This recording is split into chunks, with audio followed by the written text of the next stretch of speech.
आप कहते हो कि मंदिर से जाते समय नंदी के कानों में, बहुत सुंदर प्रश्न है आपके, बहुत भाव से और आनंद से आपने करा, और जनमानस के कल्याण के प्रश्न है ये, केवल आपके लिए नहीं है, ये सबके लिए इतने जोरदार प्रश्न है। जो गलती भी करते होंगे तो इसको सुधार सकते।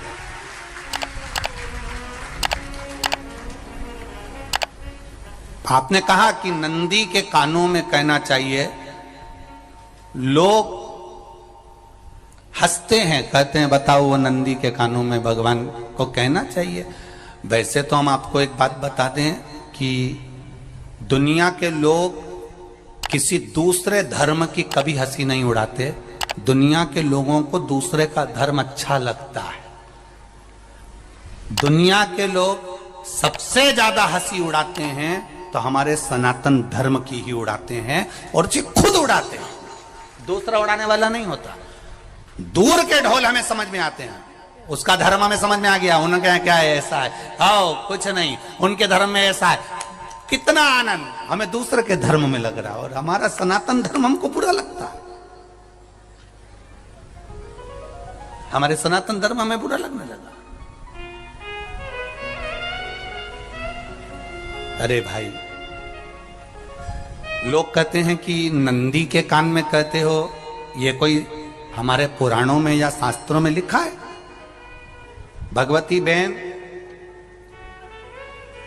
साहू, आपको धन्यवाद देना चाहूंगा और एक बात कहना चाहूंगा, जितनी भी शिव महापुराण के अंतर्गत चाहे उपाय जो बताए जाते हैं कि बेलपत्री ऐसे चढ़ाना, काली मिर्च ऐसे चढ़ाना, चावल ऐसे चढ़ाना, धतूरा का क्या महत्व है, शमी के पत्ते का क्या महत्व है, बेलपत्री के पत्ते का क्या महत्व है, ये जितनी भी बातें बताई जाती हैं ये सब पुराण के अंतर्गत से बताई जाती है।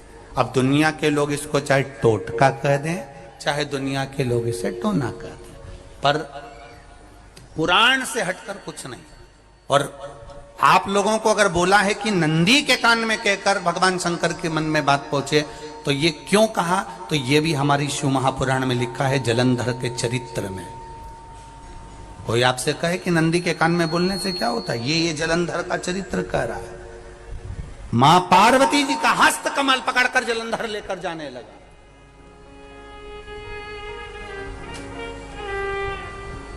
वृंदा का पति लेकर जा रहा। वृंदा तो भगवान की भक्ति में लीन रहती थी, उसको तो जलंधर को सबसे ज्यादा तकलीफ थी नारायण से, पर शिव के पास आ गया, क्योंकि ईर्षा प्रवृत्ति, अभी कथा में कहा, कोई कोई ऐसा होता है जिसको तुमसे बेर नहीं होता तो भी अंदर से ईर्षा जाग जाती है। कोई कोई ऐसा होगा जिसको अंदर से ईर्षा जागती है, अपने आप अंदर से ईर्षा जागती है, उसका कोई बेर नहीं, और ईर्षा जाग रही, भीतर से ईर्षा जाग। ना आप उससे मिले हो, ना कभी वो आप उसके सामने बैठे हो। कई लोग किसी ना किसी की बुराई करते हैं तो हम लोग पूछ भी लेते हैं, क्यों साहब उनसे मिलकर आए हो क्या तुम? कभी नहीं मिल किया है, कभी उनका सामना हुआ नहीं हुआ, तो फिर बुराई क्यों कर रहा? एक ने कर दी थी इसलिए हमारे ध्यान में था तो हमने भी कर दी। लो, वो कुआं में डूब के मरेगा तो तू भी मरेगा का? नहीं। नंदी सामने बैठा है, गणेश जी को मालूम पड़ गया, कार्तिकेय को मालूम पड़ गया, मां पार्वती जी का हस्त कमल जलंधर ने पकड़ लिया और लेकर चला। मालूम पड़ गया, तब नहीं रहा गया। गणेश जी को क्रोध आ गया और गणेश जी महाराज आए, शिव जी को जगाने लगे, पिताजी पिताजी पिताजी कर कर जगाया, उठो पिताजी, पिताजी उठिए, पिताजी जागिए, पिता को जगा रहे हैं। भगवान शंकर नहीं उठे, तप में लीन थे। क्या करें हम? जलंधर के पास में इतना बल है, इतना बल है, और पिता की आज्ञा नहीं होगी तो हम कैसे मार देंगे इसको? मारने को तो हम मार दें। मां ने आज्ञा करी थी कि जलंधर उसको तारकासुर को मार दो, तो कार्तिकेय ने तारकासुर को मार दिया।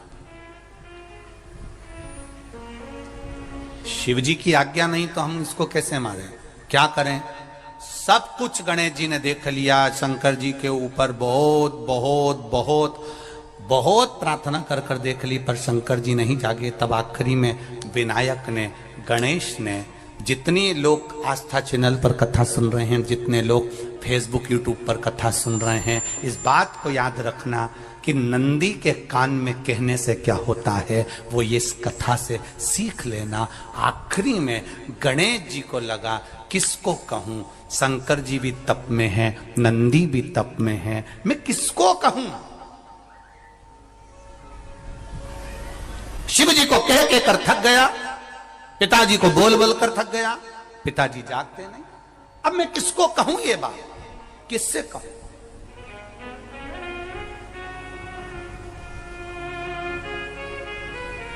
विनायक गए सीधे अब नंदी के पास में।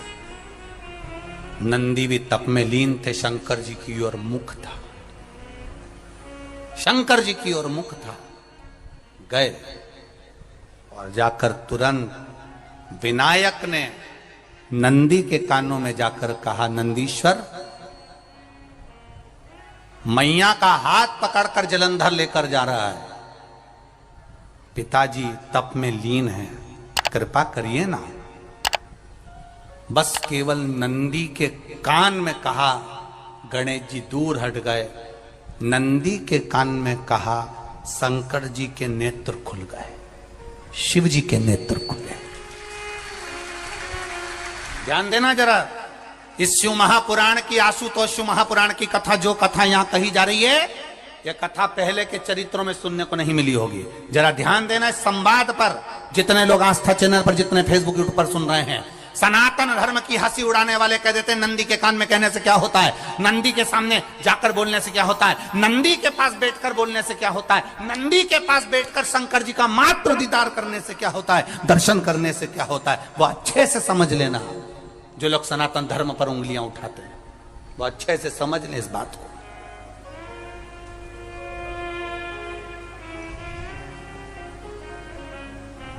क्या होता है? नंदी तप में लीन, शिवजी तप में लीन, शिव नहीं उठ रहे। विनायक ने नंदी के कानों में जाकर कह दिया, नंदी के कान में जाकर कहा, नंदी के नेत्र नहीं खुले। नेत्र किसके खुले?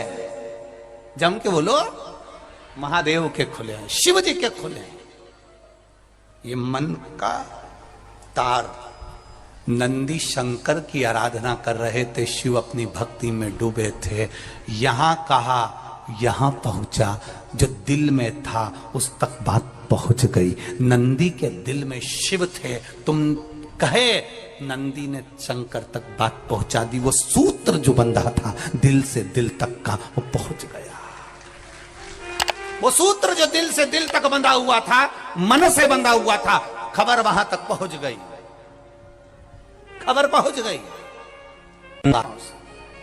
उसको जानो, लुटाइए, ये मौका मिला है आनंद का, दिल से प्रेम लुटाओ।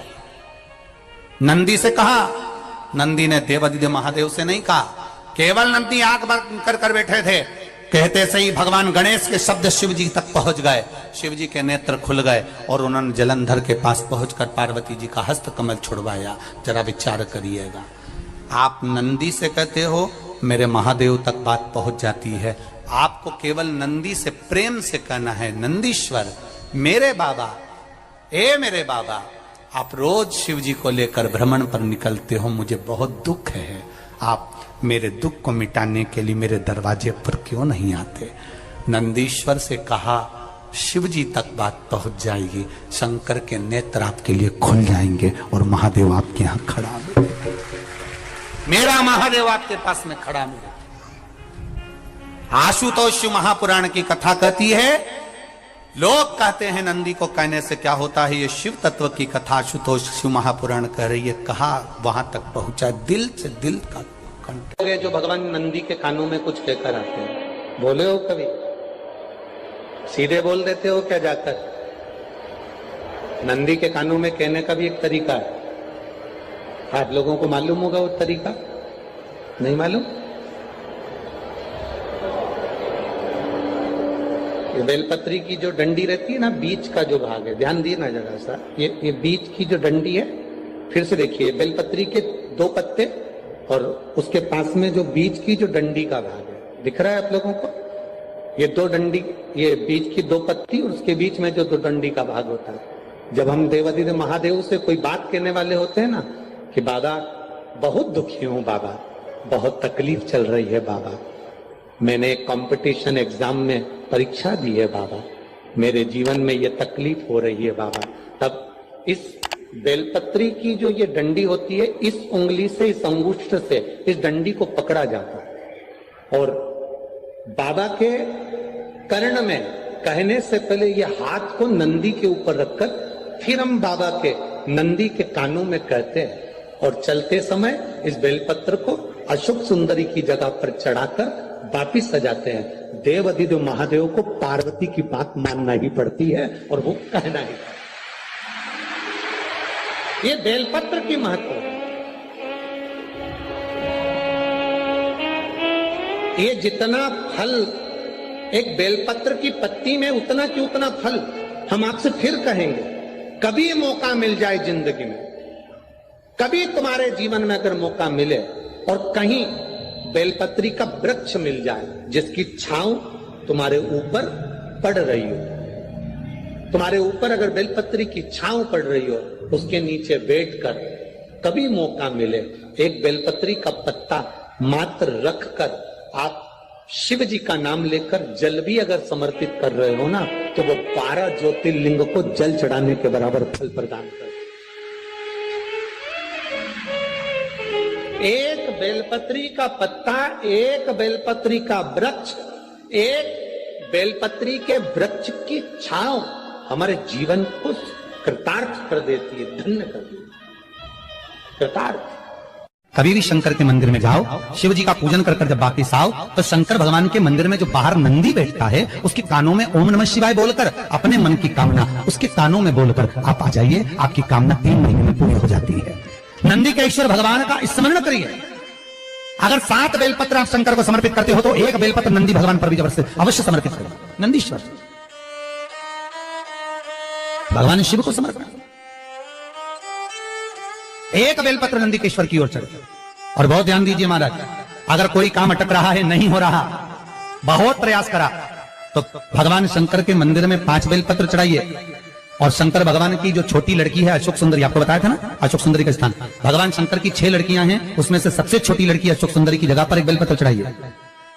फिर 1 बेलपत्र नंदीकेश्वर पर चढ़ाइए और नंदीकेश्वर पर चढ़ाने के बाद भगवान शंकर के मंदिर के बाहर चौखट पर दिया लगा दीजिए साइड में, और फिर अपने घर पर आ जाइए, आपका कार्य सफल होना प्रारंभ हो जाएगा।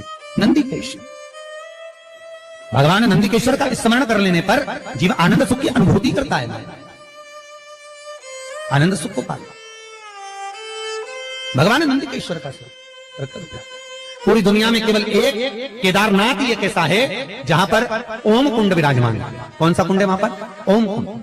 जो बच्चा हकलाता है, तोतला बोलता है या गूंगा होता है, जिसकी वाणी नहीं होती, वो अगर ओम कुंड पर जाकर ओम बोलने का प्रयास करता है तो जितनी देर तक उसके मुंह से घुंड की आवाज निकलती है, उतनी देर तक ओम कुंड में से पानी का बुलबुला निकलता रहता है। और 7 या 8 बार बोलने से व्यक्ति हकलाना छोड़ देता है, तोतला बोलना छोड़ देता है और उसकी वाणी आ जाती है। वो ओम कुंड केदारनाथ जी में बसता है। कहां बसता है?